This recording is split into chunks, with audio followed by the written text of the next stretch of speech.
En éducation particulièrement, on s'attend à ce que l'éthique donne accès à toute une panoplie de formations, de programmes de qualité venant du Nord et à ce que l'éthique réduise les distances, etc.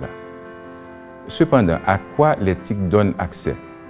C'est essentiellement à des formations conçues dans des pays du Nord et pour des apprenants de ces pays-là. Donc, ce sont des programmes nécessairement imprégnés de la culture propre à ces pays-là. Et même l'éthique sont le produit d'une certaine culture. Alors, face à ça, il y a lieu de se poser des questions sur l'efficacité d'éthique dans l'apprentissage et l'efficacité d'éthique comme outil de développement.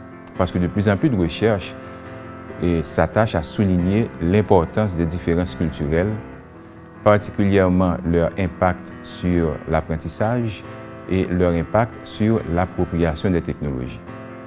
Donc il y a lieu de se poser des questions. Les technologies, là, effectivement, peuvent faciliter ou, au contraire, freiner, rendre plus difficile le processus migratoire à plusieurs niveaux. Il y a effectivement le niveau culturel qui est très intéressant à soulever parce qu'il y a tout simplement des caractéristiques culturelles qui favorisent plus ou moins, justement, l'appropriation des technologies. Donc, les personnes, justement, qui ne sont peut-être pas culturellement favorisées vis-à-vis de cette appropriation des technologies seraient, dans ce cas-là, ce qu'on appelle un risque d'exclusion.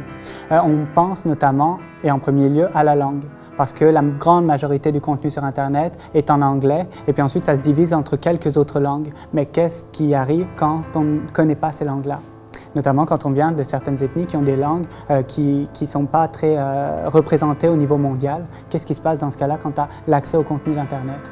Il y a aussi tout le côté, bien sûr, développement des infrastructures, etc., qui peut aussi freiner ça, suivant le niveau de développement des pays. Et puis enfin, on touche ici du doigt à ce qu'on appelle la fracture numérique, qui est liée justement à certains aspects culturels, mais aussi socio-économiques, et dans lequel on considère que certaines personnes sont un peu exclues de la technologie, alors que d'autres justement y ont accès.